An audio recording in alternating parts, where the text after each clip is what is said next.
The massive space station Haven floated in the darkness between stars.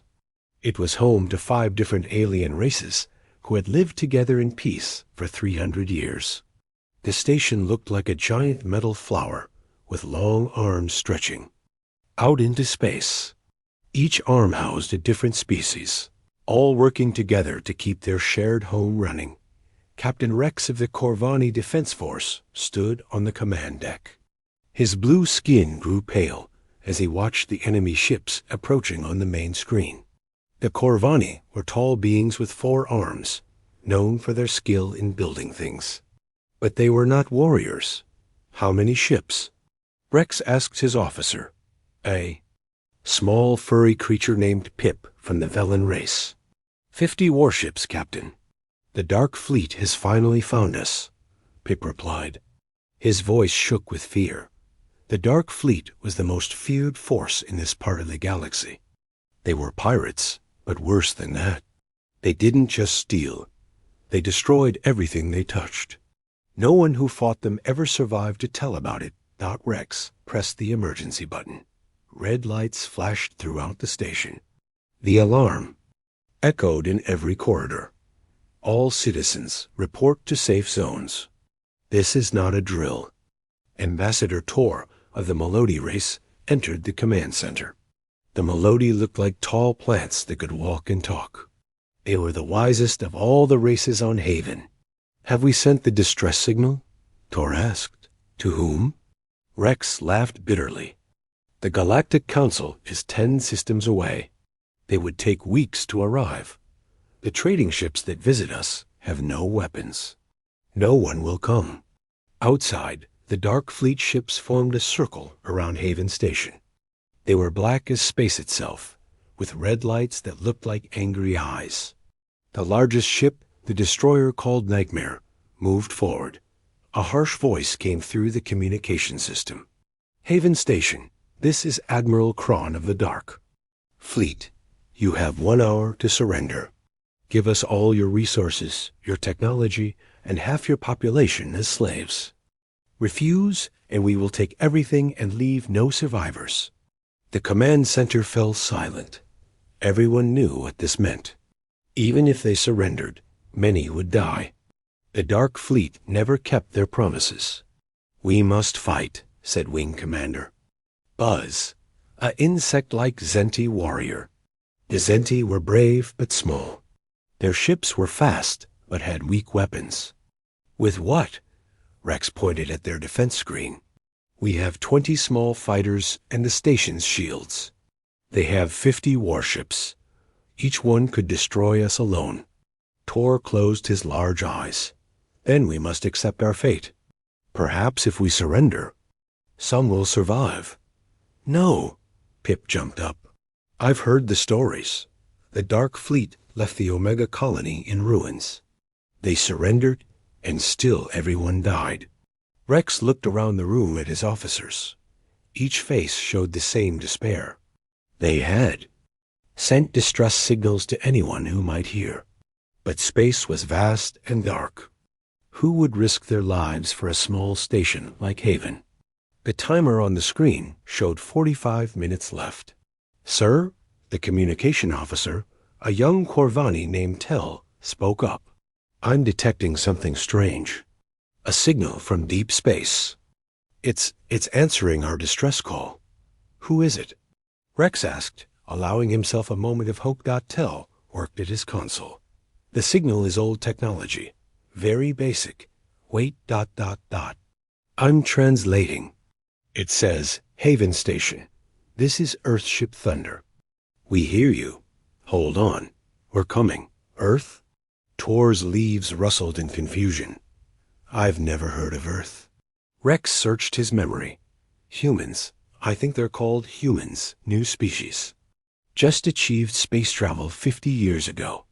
Very primitive. They only have one planet. One ship from a primitive race? Buzz clicked his mandibles in frustration. That's our help? They'll be destroyed before they even arrive. Rex stared at the timer. 30 minutes left. Outside, the Dark Fleet ships powered up their weapons. The station's shields flickered as the first warning shots hit them. "Tell this Earth ship to stay." "Away," Rex said quietly. "No need for them to die with us." But Tell's next words made everyone freeze. "Captain ... The Earth ship ... it's already here." Asterisk the space around Haven Station suddenly warped and twisted. It was like watching reality fold in on itself. Then, with a flash of blue light that made everyone shield their eyes, a ship appeared. But this was no ordinary ship. The Earthship Thunder was enormous. It was easily 3 times the size of Admiral Kron's flagship. The hull was dark gray metal, scarred from countless battles. Strange symbols covered its surface, equations and formulas that seemed to glow with their own light. The front of the ship looked like an ancient Earth predator called a shark, with weapons bristling from every surface like teeth. "That's impossible," Rex whispered. "They jumped directly into the battle zone. No one can do that. The gravity wells. The calculations needed ... Tell's hands shook as he read his instruments. "Captain, I'm scanning their ship. The power readings ... They're off the scale. I've never seen technology like this." On the Dark Fleet's command ship, Admiral Kron stood up from his throne. The reptilian warrior had conquered 100 stations, destroyed dozens of worlds. But he had never seen anything like this. "What is that thing?" he growled at his officers. "Unknown. Vessel Admiral. Database has no match." "But sir, they're weapons." The officer's voice failed him. "What about their weapons?" Kron demanded. "They have more weapon systems than our entire fleet combined." Back on Haven Station, the communication system crackled to life. A human voice spoke, calm and steady. "Haven Station, this is Captain John Smith of the Earthship Thunder. Sorry we're late. Traffic was terrible." There was humor in the voice, as if 50 warships were nothing to worry about. "Captain Smith," Rex responded, his voice uncertain. "We're grateful, but you should leave. The Dark Fleet will destroy you." "One ship cannot—" "One ship?" Captain Smith interrupted. "Who said anything about one ship?" Space twisted again, and again, and again. 5 more human warships appeared, each as large and dangerous-looking as Thunder. They spread out in a protective formation around Haven Station. The names on their hulls were simple but powerful: Lightning, Storm, Earthquake, Volcano, and Tsunami. Together, they were humanity's Task Force 7. "Dark Fleet vessels," Captain Smith's voice now broadcast to everyone. "This is your only warning. You have threatened a peaceful station under the protection of the Human Alliance. Leave now or face the consequences." Admiral Kron laughed, though it sounded forced. 6 ships against 50? Humans, you say? Never heard of you. You must be new to space. Let me teach you how things work here. "Actually," Smith replied, "we've been watching you for a while. Kron, Omega Colony, Starlight Port, the peaceful worlds of Zen. Quite a resume of destruction you have there." Kron's eyes narrowed. How did these newcomers know about his past victories? "Fire all weapons. Destroy them." The Dark Fleet opened fire. Hundreds of energy beams and missiles streaked through space toward the human ships. It was enough firepower to destroy a small moon. The human ships didn't move. They didn't even raise shields. Instead, something incredible happened. The space around each human ship seemed to shimmer. The incoming fire hit the shimmer and simply ... disappeared. Not blocked, not deflected, gone. "What?" Kron roared. "Fire again, everything." The Dark Fleet fired every weapon they had. The space around Haven Station lit up like a star being born. But again, the attacks simply vanished into the shimmer around the human ships. Captain Smith's voice came through again, still calm. "Our turn." The Thunder's front section opened. Inside was a weapon, unlike anything the galaxy had seen. It looked like a controlled black hole, spinning with impossible colors. "Admiral," Kron's science officer screamed. "They're manipulating space-time itself. That's not possible. The energy required would be—" The thunder fired. A beam of pure gravity shot out. It wasn't light or plasma, or anything normal. It was twisted. Space itself, used as a weapon. The beam hit 3 dark fleet ships. They didn't explode. They compressed, folded in on themselves until they were the size of marbles, then vanished. The bridge of every dark fleet ship went silent. "Humans," Tor whispered on Haven Station. "What are humans?" Rex watched his scanners in disbelief. "According to our database, they're classified as a Level 2 civilization, barely space-capable. This is Level 10 technology, maybe higher." Captain Smith spoke again. "Admiral Kron, you now have 2 choices. Leave and never return to this sector, or we'll demonstrate what our other ships can do. You have 10 seconds to decide." Admiral Kron's scaled hands gripped his command chair so hard that the metal bent. In 500 years of raiding and conquering, no one had ever made him retreat. But the 3 ships that had been compressed into nothing were his best destroyers. They simply ceased to exist. "Admiral," his second-in-command, a scarred warrior named Vex, whispered urgently. "The crew is frightened. They've never seen such power." "Silence," Kron snarled. But Vex was right. Fear spread through the Dark Fleet like a virus. These humans had technology that shouldn't exist. On Haven Station, Rex opened a private channel to the Thunder. "Captain Smith, we're grateful for your help, but we must ask, how is this possible? Our records show humans only discovered faster-than-light travel recently." Smith's response carried a hint of amusement. "Captain Rex, may I come aboard your station? This conversation would be better in person." "Of course, but the battle—" "Oh, Kron won't attack while I'm gone. My crew has this handled." Minutes later, a small shuttle left the Thunder. It moved impossibly fast, crossing the distance in seconds. When Captain Smith stepped onto Haven Station, everyone stared. Humans looked so ordinary. Smith was average. Height, with brown hair and eyes. He wore a simple blue uniform with Earth's symbol, a green and blue sphere. He looked nothing like a warrior who commanded such terrible power. Smith smiled at the gathered aliens.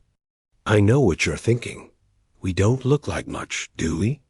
"Captain," Tor spoke carefully, "we mean no disrespect, but your technology, it's beyond anything in the known galaxy."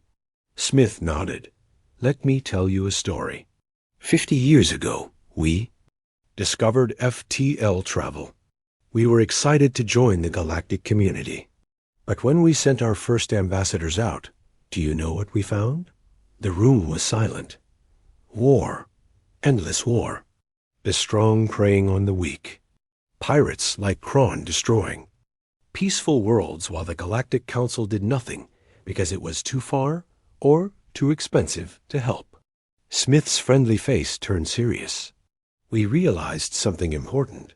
The galaxy didn't need another peaceful race. It needed protectors." "So you built weapons?" Rex asked. "No," Smith shook his head. "We already had weapons. You see, humans have a unique history. We spent thousands of years fighting each other. We became very, very good at war. Too good. We almost destroyed ourselves 3 times. When we finally achieved peace on Earth, we swore never to use those weapons again." He paused, looking out at the dark fleet through the station's windows. "But then we met species like you. Peaceful people just trying to live, while monsters like Kron terrorize you. We had a choice. Stay on Earth and be safe, or use our unfortunate expertise to help. The vote was unanimous. Every nation on Earth agreed. We would become the galaxy's shield."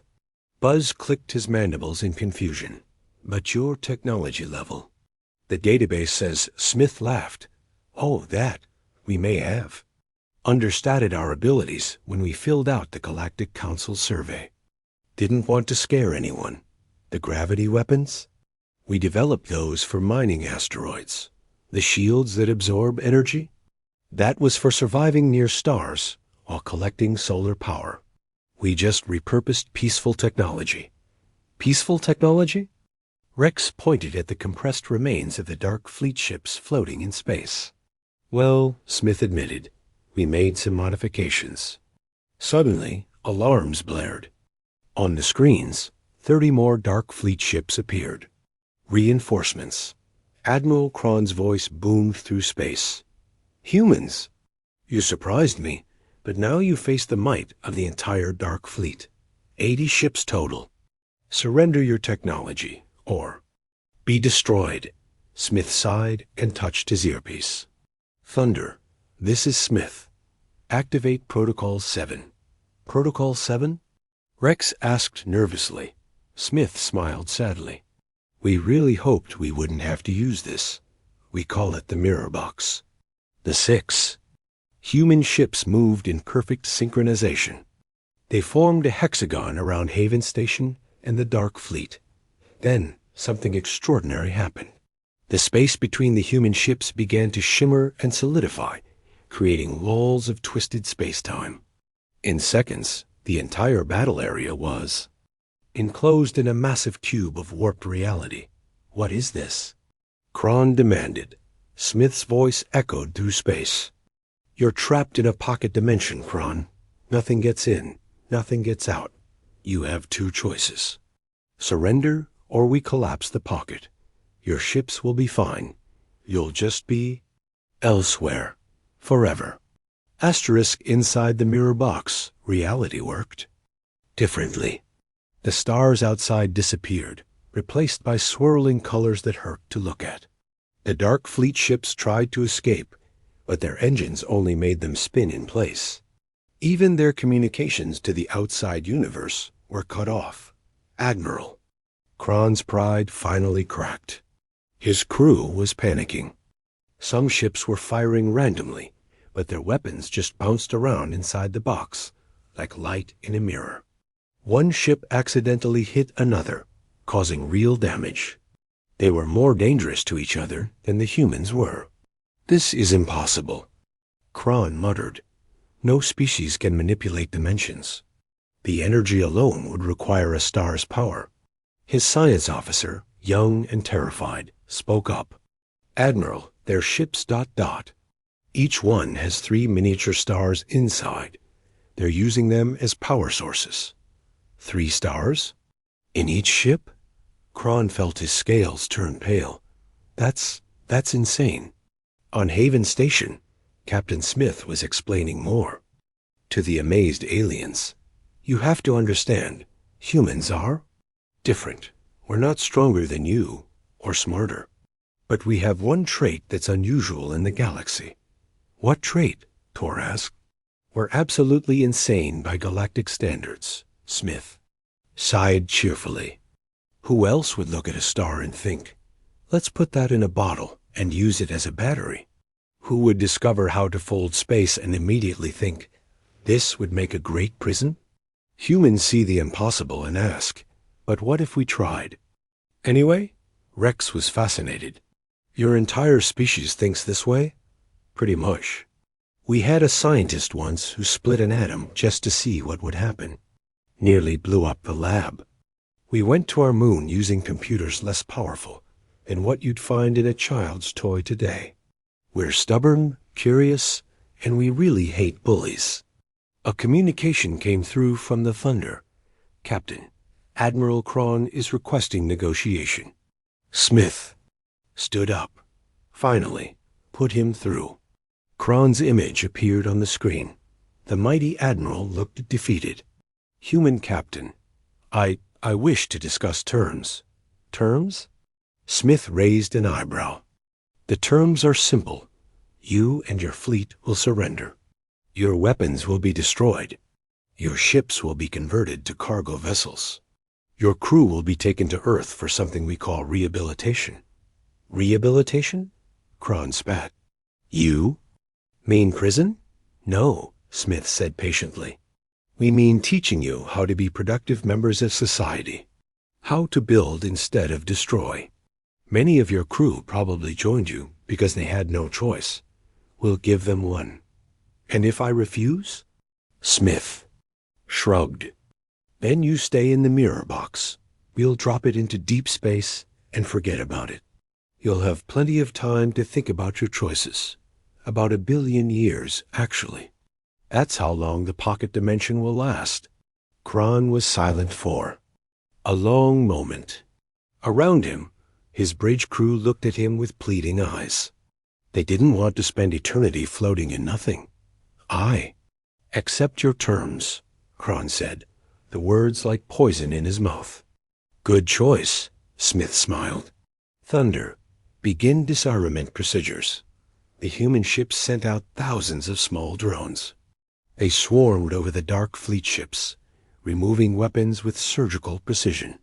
In minutes, the most feared fleet in the HFY Galaxy was defenseless. Pip, who had been quiet, suddenly asked, Captain Smith, why help us? You don't know us. We're not human. Why risk your ships and people for strangers? Smith looked at the small furry alien with soft eyes. Because once, long ago, humans were the weak ones. We were prey for stronger predators. We survived by helping each other, by banding together. When we reached the stars and found others in the same position, how could we not help? It's what makes us human. Besides, he added with a grin, we were really bored. Peace on Earth is wonderful, but humans are adventurers at heart. Protecting the galaxy? That's the kind of adventure we dreamed about. Captain Rex stood and did something unprecedented. He saluted the human captain, a gesture of ultimate respect among his people. Captain Smith, Haven Station owes humanity. A debt we can never repay. No debt, Smith said firmly. Just promise us something. When you're strong enough, help others too. Pay it forward, as we say on Earth. 6 months had passed since the Battle of Haven Station. The story had spread across the galaxy like wildfire. A new species, barely 50 years in space, had defeated the Dark Fleet without destroying a single ship. It seemed impossible, but the evidence was undeniable. Haven Station had changed. Human engineers worked alongside the 5 resident species, teaching them defensive technologies.